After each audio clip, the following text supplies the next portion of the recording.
Okay, everyone, today we're going to be having another focus series on materials. We've had a focus series in the past on weight painting and another on UV map on wrapping. So now we're going to be taking a quick focus on materials and how they work for IMVU. How do we properly set up our materials in Blender for IMVU?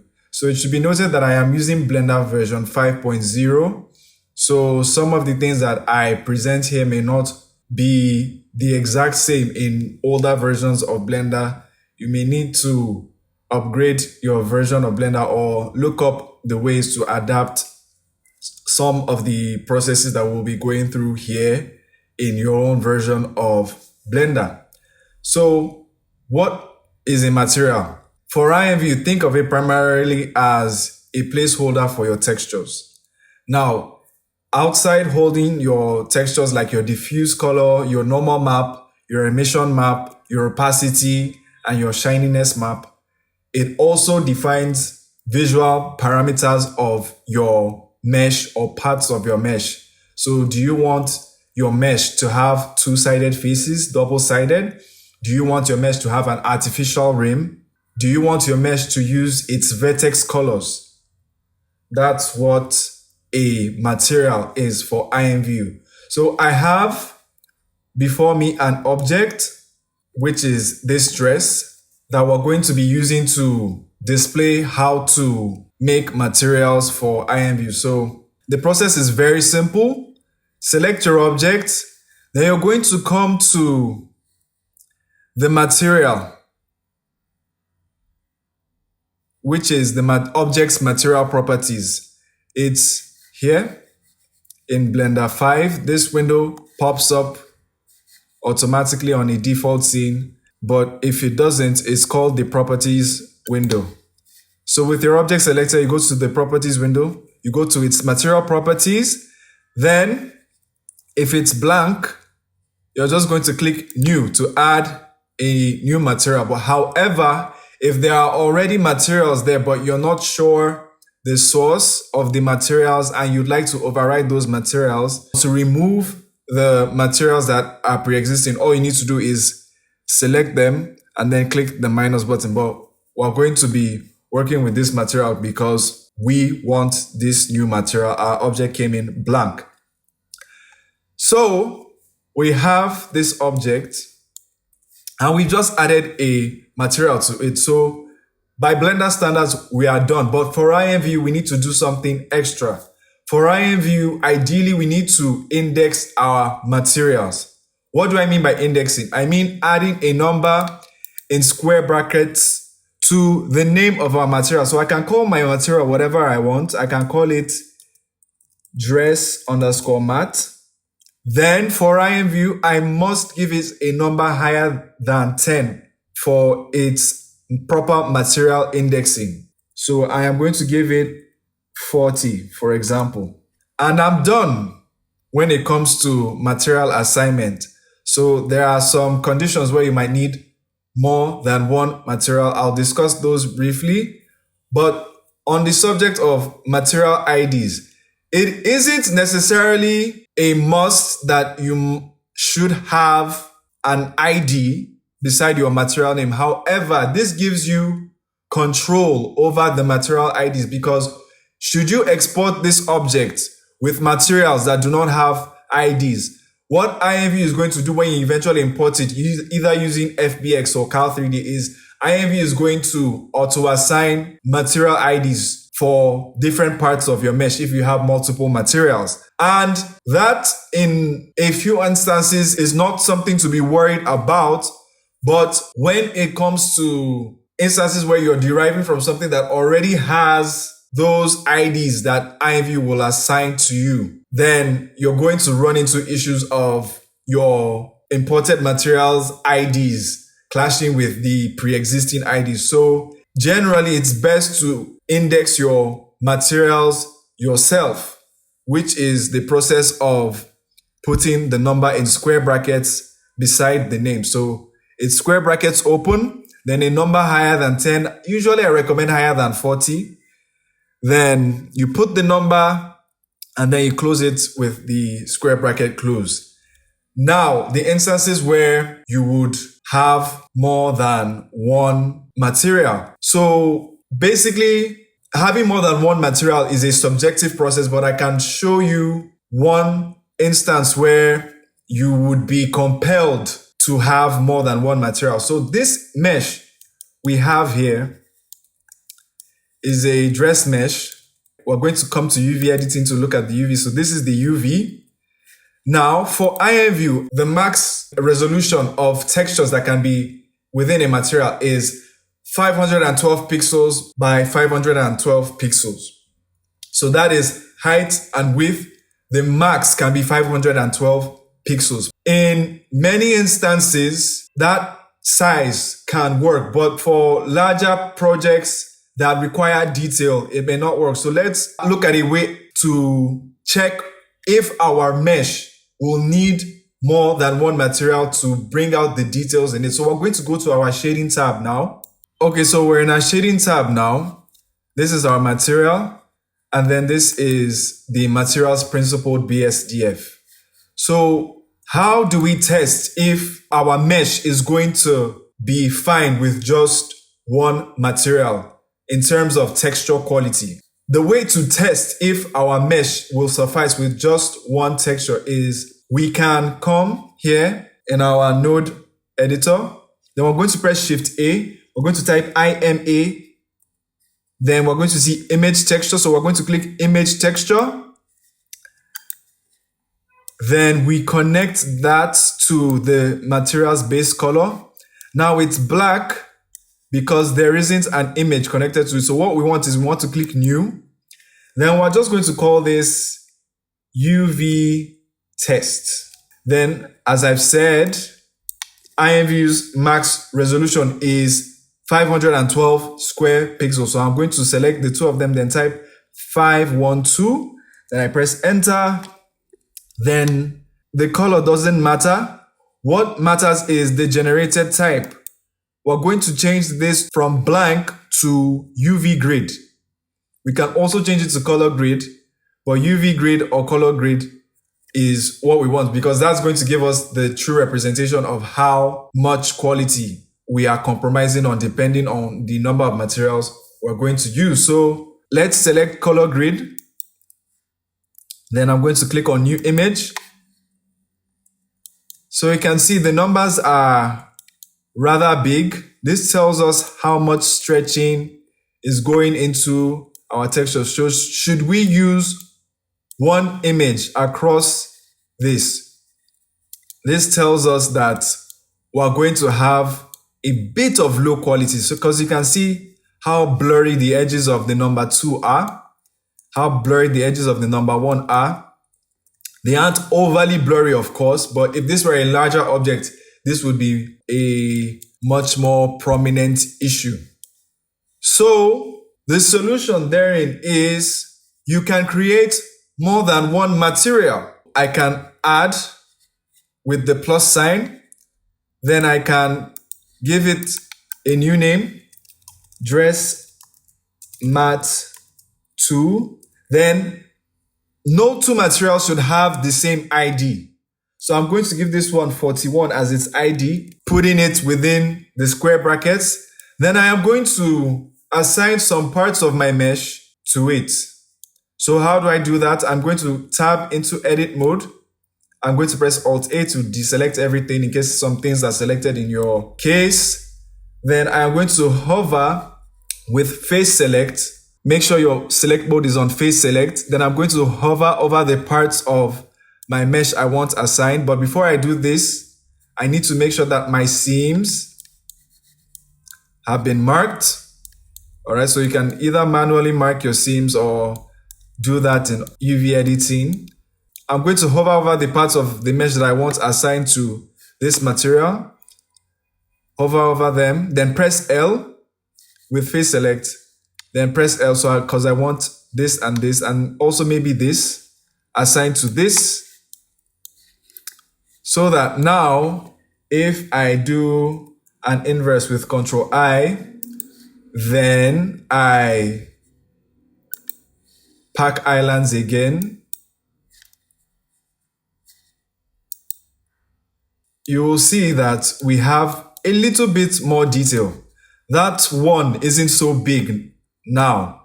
And you can see the details around the one are a bit sharper. So let's just focus on this part to really paint the picture of what we're trying to say as to how multiple materials help give your meshes textures more definition.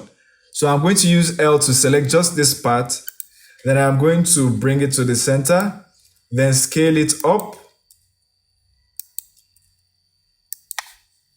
And now you can see how sharp, even when we zoom in, the edges of the letters and numbers are still sharp. So you can see how sharp everything is when we have multiple materials to work with. So what you're going to do per new material that you add is you want to, first of all, assign the parts of the mesh you want assigned to the new material, Then select the new material, then come to UV editing. And basically what you need to do is you need to expand the islands to cover more space, because what a new material does for you is it gives you more room to work with, more texture space to work with. So UV islands can't bleed outside the bounding box for IMVU unless you're looking for a tiling effect. So what you want to do is you are going to pack islands again. And then if we add the same image texture to material 2,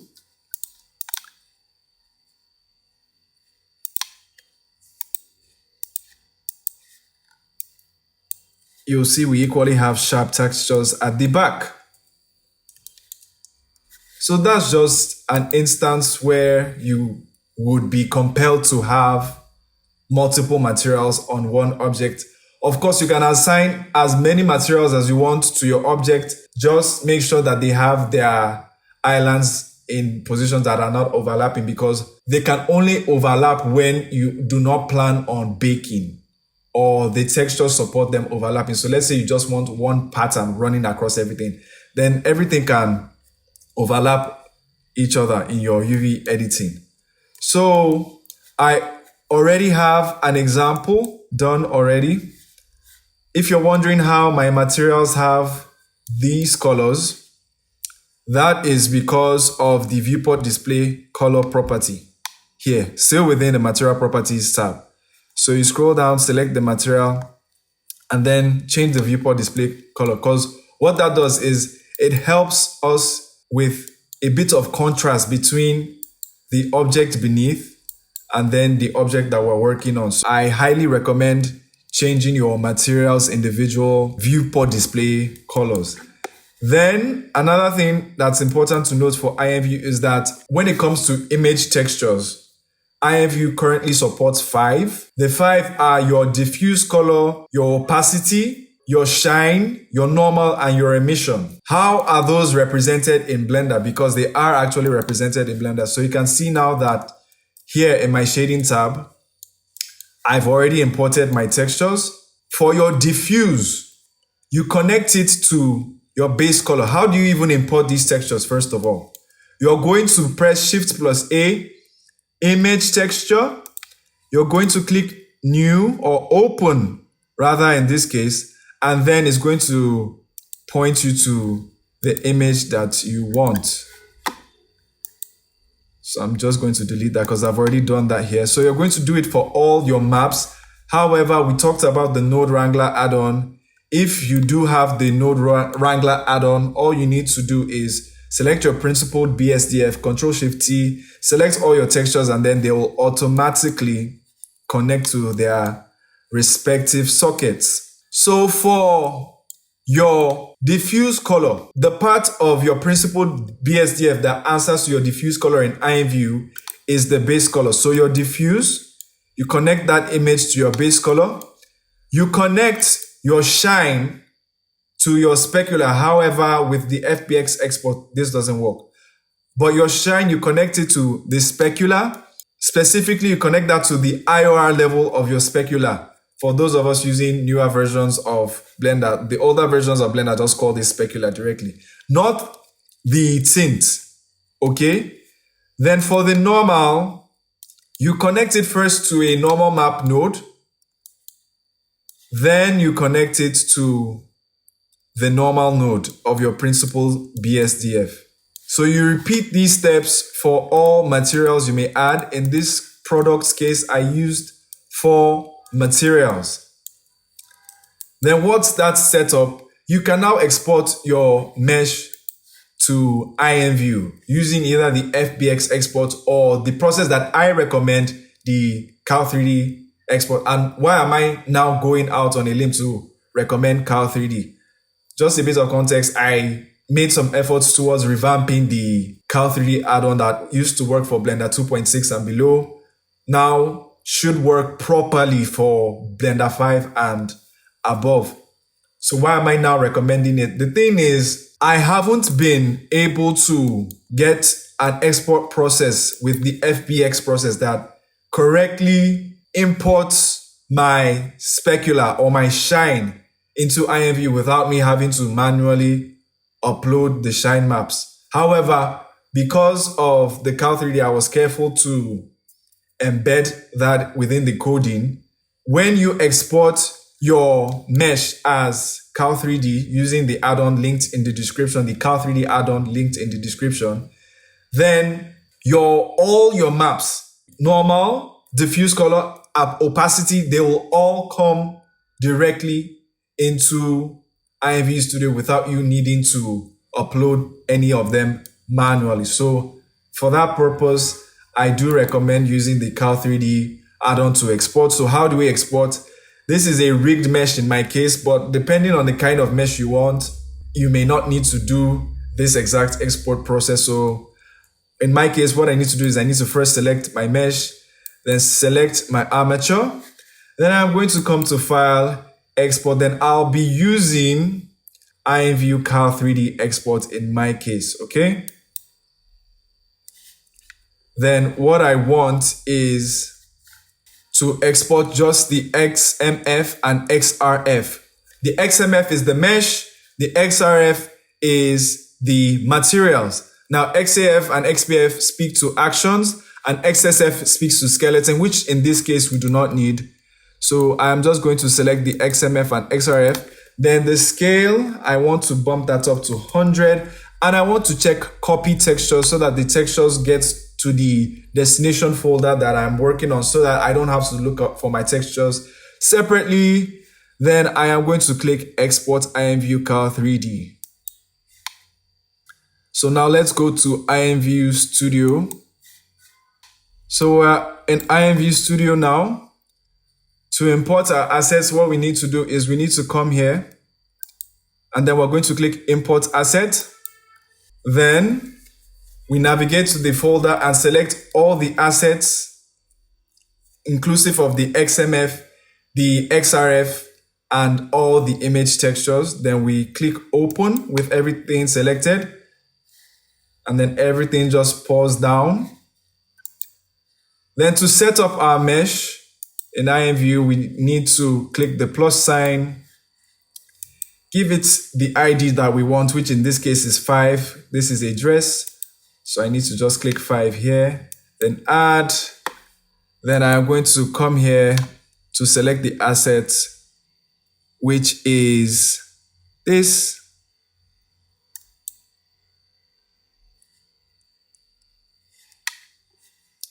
Then that loads in the material slots needed.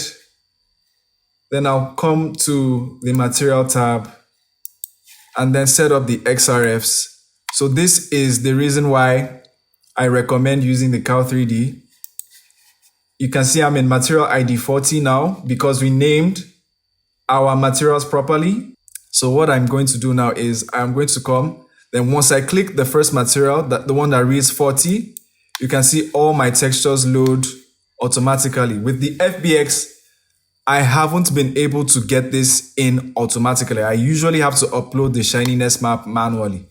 So all I need to do now is check double-sided because I know I want this to be double-sided. You can also explore other material properties like self-illuminate. What that does is even if the lights are off in a room, your material will still shine through. Then ignore fog is some IMVU rooms have fog, but if you want your material to pierce through, you will check this and then your material will pierce through and it won't be affected by the fog. And other properties that you can look into, iridescence is to give this sun reflection effect that usually happens when rain falls and then the ground is oily or something like that.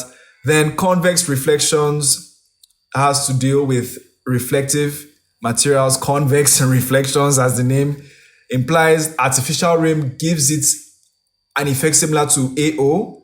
That is, the edges of your surface will have different colors than the main frontal place of your object. Then subsurface shading, similar to subsurface scattering. Then texture animation is if you have your texture set up in a way that it can be broken down into an animation. That's a whole process related more towards textures. Textures is a bit of a different conversation than materials, but you can explore what these properties do individually. I'll just run through and give you a brief summary because we can't really look at everything. The item that we're working with isn't as diverse. So vertex color is if you do vertex painting in Blender and you want that result to be reflected in IMVU, you're going to check that and then your result will be reflected. Skin composite is tricky, but what it does is parts of your mesh will be erased to show the skin. For clothing meshes, you don't want that. This is usually only used for body part meshes. Then overrideable is a bit tricky, but what it does is, for example, eyebrows, okay? This is how eyebrows and I think some eyes work in IMVU. So if your mesh is set to overrideable, then if you put on another product with the same material ID, it's going to override your mesh's material within that ID. That sounds vague, but the thing is, the examples that are needed to show this are so broad and various. You can't really use one object to define all the material properties. So I think in this video, maybe we'll just use artificial rim and maybe iridescence to show some extra material properties. So let's continue importing our materials. Of course, we know what double-sided does. Double-sided is just going to make the face and the front and the back to be visible. Let's continue. So 41, we're going to select 41, 42 for 42, and 43 for 43, and I'm going to preview. Okay, I forgot to check double-sided. Let everything load first so that we see the effects one by one.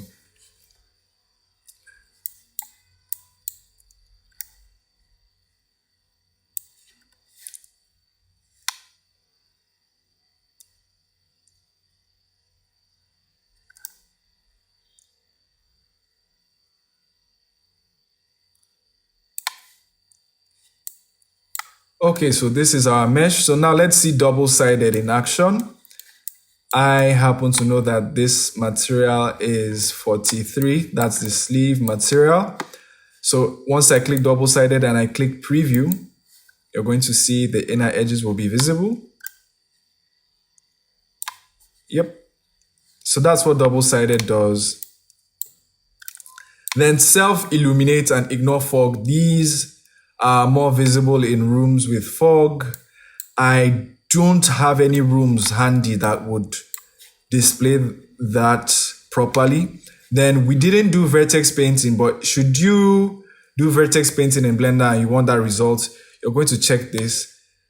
But let's see what if self-illuminate will do anything.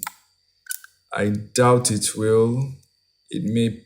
Okay, you can see a bit of a difference between this and this. So you can see the lights aren't affecting the sleeves at all. They look, from the back angle, they look like fluorescent lamps. So that's what self-illuminate does. It overrides your lights, it doesn't pay respect to the lights anymore. It's just going to light itself up.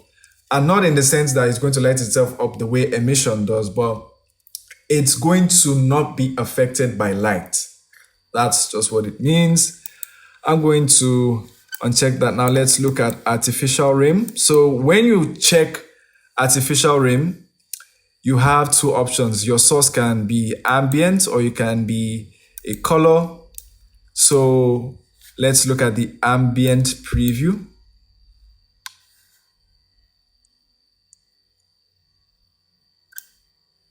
At times, it may not be the most visible thing. So let's look at color, and then let's set the color to red, or let's do a contrast color, blue. Then we close this, and then we preview. We should be seeing some results with this. Okay, so this is what artificial rim does. It kind of gives your product a bit of an outline, a gradual outline, similar to ambient occlusion. Okay, so we're going to uncheck that. Then convex reflections, let's check it and see.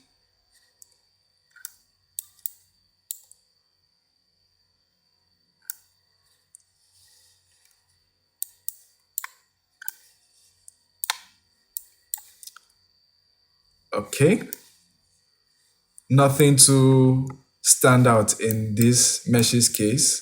So I'm going to uncheck. Then iridescence, right? For iridescence to work in IMVU, you'll need a shininess map. So I think we didn't get much of a result because the shininess of this material is low. So let's put this white, all right? So that we have high shininess. So we're going to see high iridescence here. Good, so this is the iridescence effect. It gives it this plastic bag reflection effect. So this is iridescence. Then let's try to have convex reflections again. It might not work properly still, but that's not something to lose sleep over. Okay, now you can see convex reflections is working because we have higher shininess, I believe. Or is this just the shininess of the material? I haven't had the best experiences with convex reflections, to be honest, but that is materials focused. All right, I know that in the course of the tutorials we've done, you can grasp what materials are about, basically, but to have a dedicated video for just reflections, or rather materials and material properties, I felt it was worth it so that you can have a reference point should you get lost when it comes to materials. So what really is important for IMVU is having your materials indexed the way that we did. And everything outside that is subjective. How many materials you use is up to you. The quality of textures you want, really, it's up to you. Textures, as I said, is another game.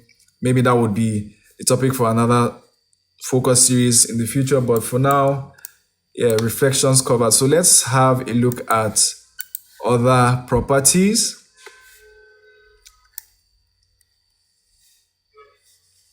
Let's have a look at other properties. Let's unassign and give this back its original shine map. So overrideable and skin composite, you wouldn't really see anything with these for this type of mesh. So as I said, overrideable speaks to things like eyebrows. Then skin composite is for body parts. And yeah, that is materials in a nutshell for IMVU. Thank you for watching this brief tutorial, or rather focus series on how to handle materials properly for IMVU. Should you be lost still on something regarding materials, the comment section is where you can leave some of the questions you need. And I'll be sure to see you in another one.